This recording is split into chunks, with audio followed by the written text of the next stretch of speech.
Hey, good afternoon, everybody. It's a great opportunity to be able to say a few words about the piece that's ahead, and also just very quickly a couple of amazing memories, which is that my first ever composition was performed by Mark Menzies when we were at high school. We didn't go to the same high school, but we were in the Hawke's Bay, and that's going back forever ago now, but it's an extraordinary memory.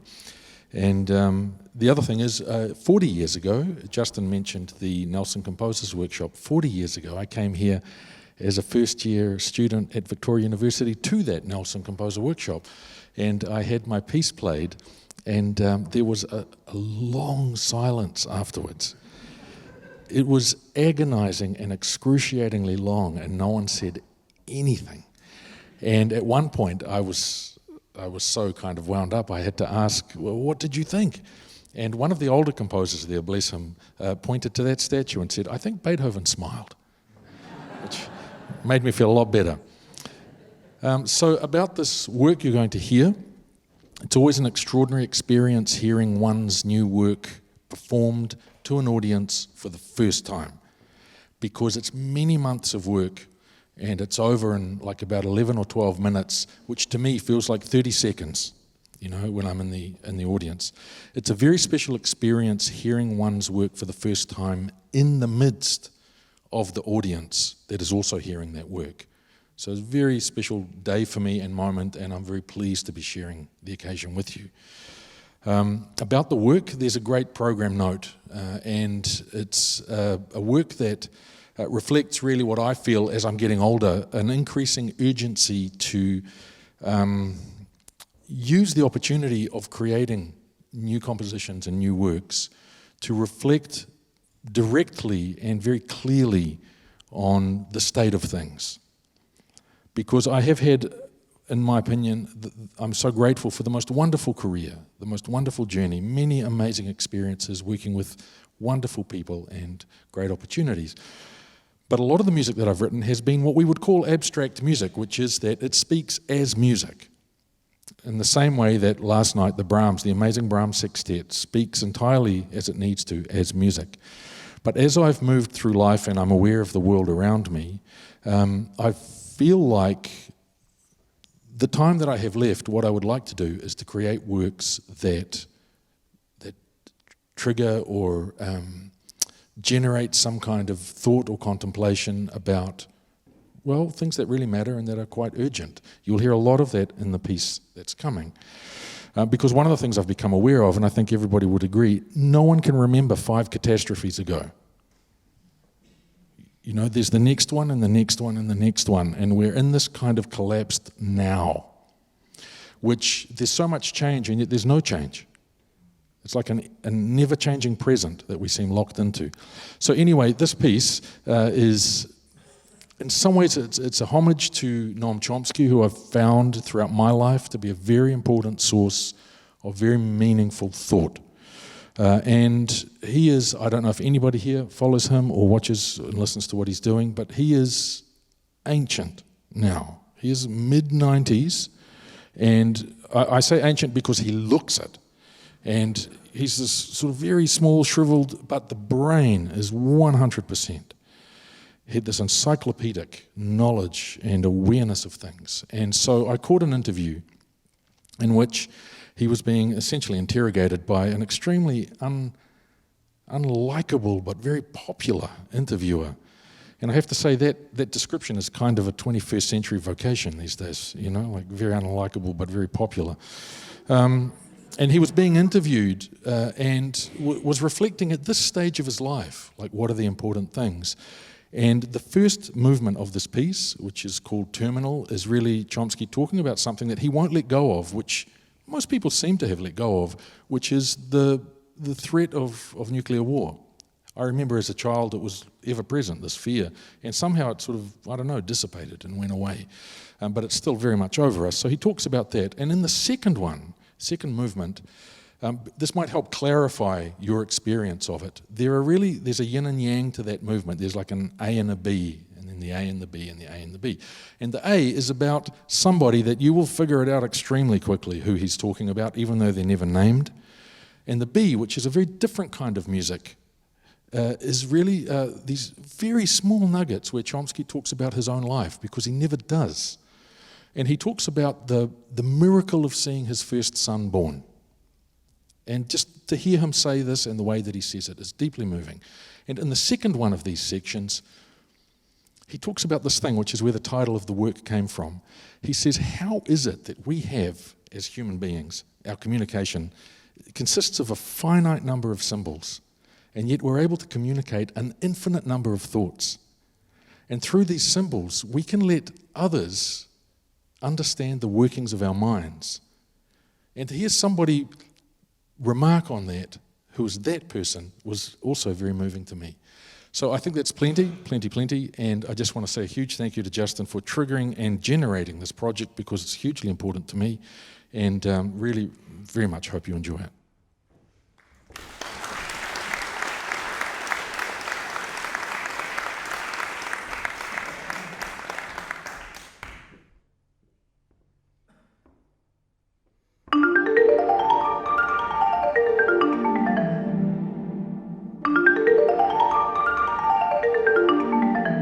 The doomsday clock was set in 1947, shortly after the bombings of Hiroshima and Nagasaki. At that point, it was 7 minutes to midnight. A couple of years later, in 1952, moved to 2 minutes to midnight when the United States and Russia exploded thermonuclear weapons, showing that human intelligence had advanced, if that's the right word, to the point where it could destroy everything. Later, the analysts abandoned minutes altogether, moved to seconds. It's now set at 90 seconds to midnight.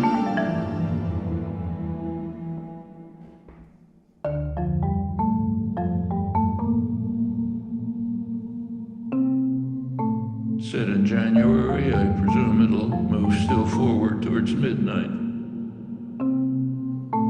We're now facing questions that have never arisen in human history. They will have to be answered soon, or else we're essentially finished.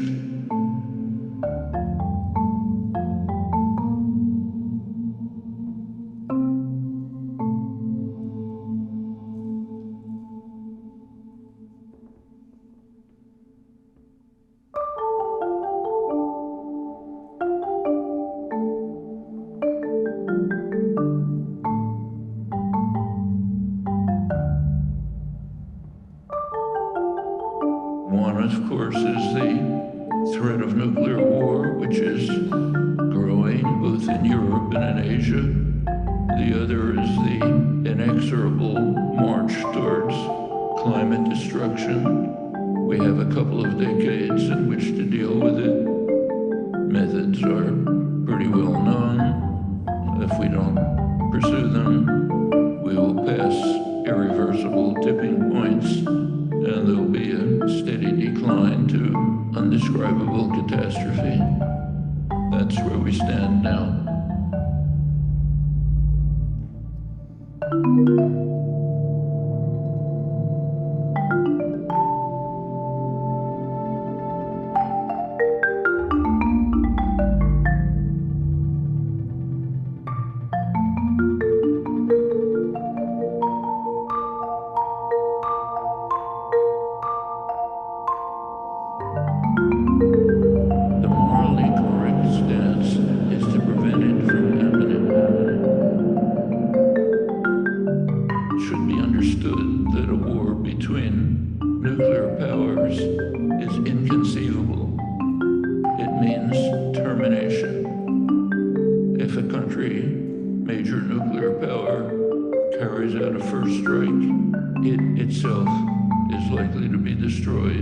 Even if there's no retaliation.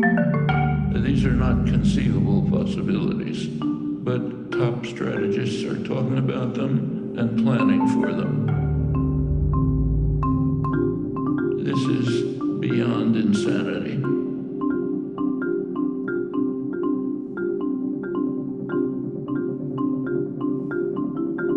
The first thing we do is try to be clear about the facts.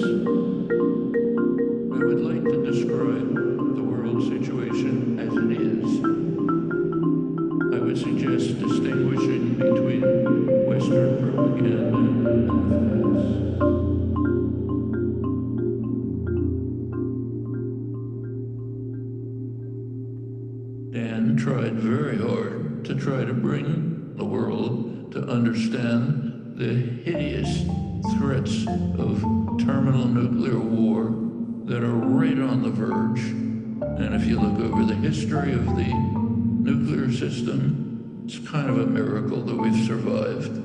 There have been case after case which came very close, much too close to moving on to terminal destruction.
If he runs again, it'll be a disaster for the world, for many reasons.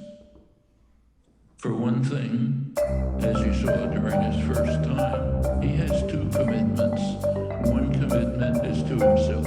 He's a megalomaniac, a psychopath. All that concerns him is me. The other commitment is to serve corporate power and great wealth abjectly.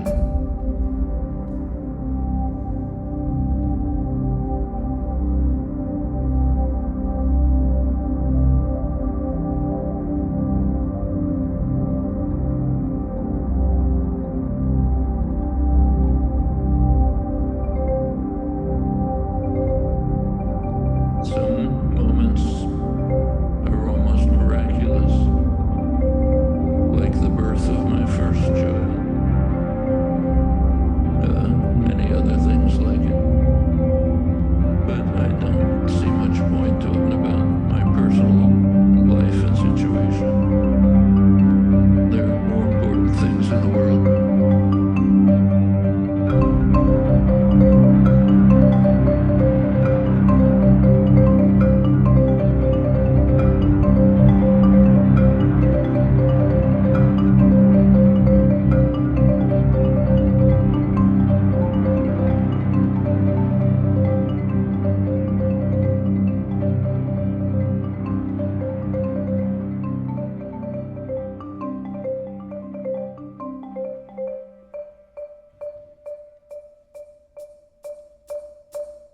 But he is a major climate denialist. He denies that global warming is taking place. He wants to maximize the use of fossil fuels, including the most dangerous of them, and to eliminate regulations which might mitigate the catastrophe. That's a death sentence for the human species.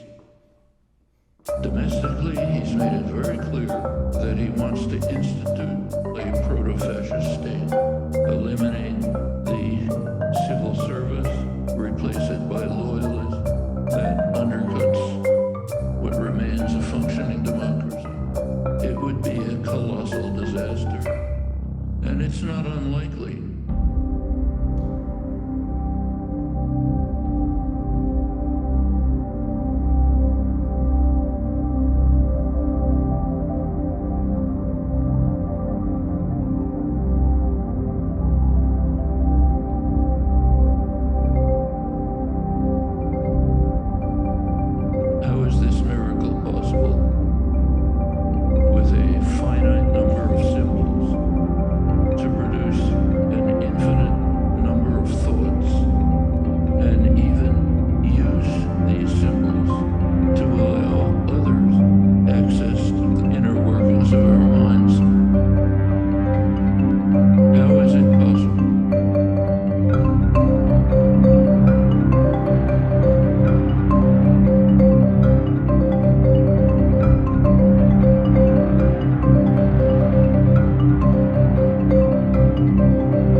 definitely is an attack on freedom of speech, even freedom to read, imposed regulations, laws, which make it illegal to teach authentic history.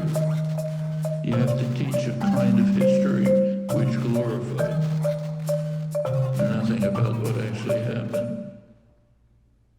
Libraries are being forced to throw out books. There's laws passed to say there are topics you're not allowed to talk about. This is invented as a way to destroy teaching history, teaching gender issues. Does anybody know?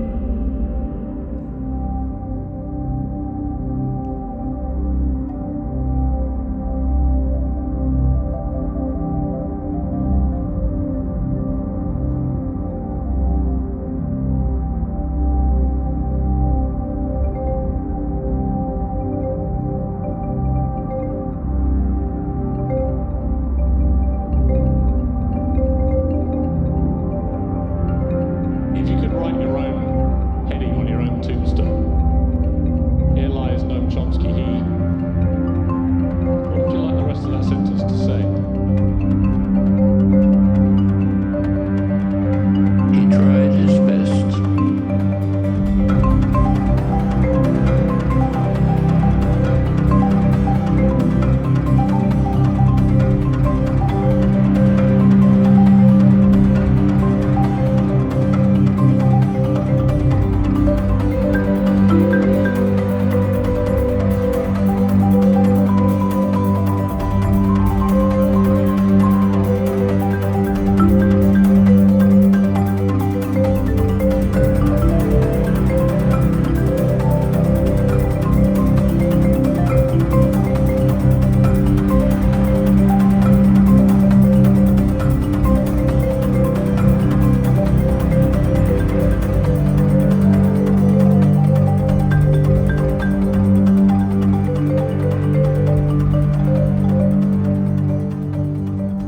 Thank you very much.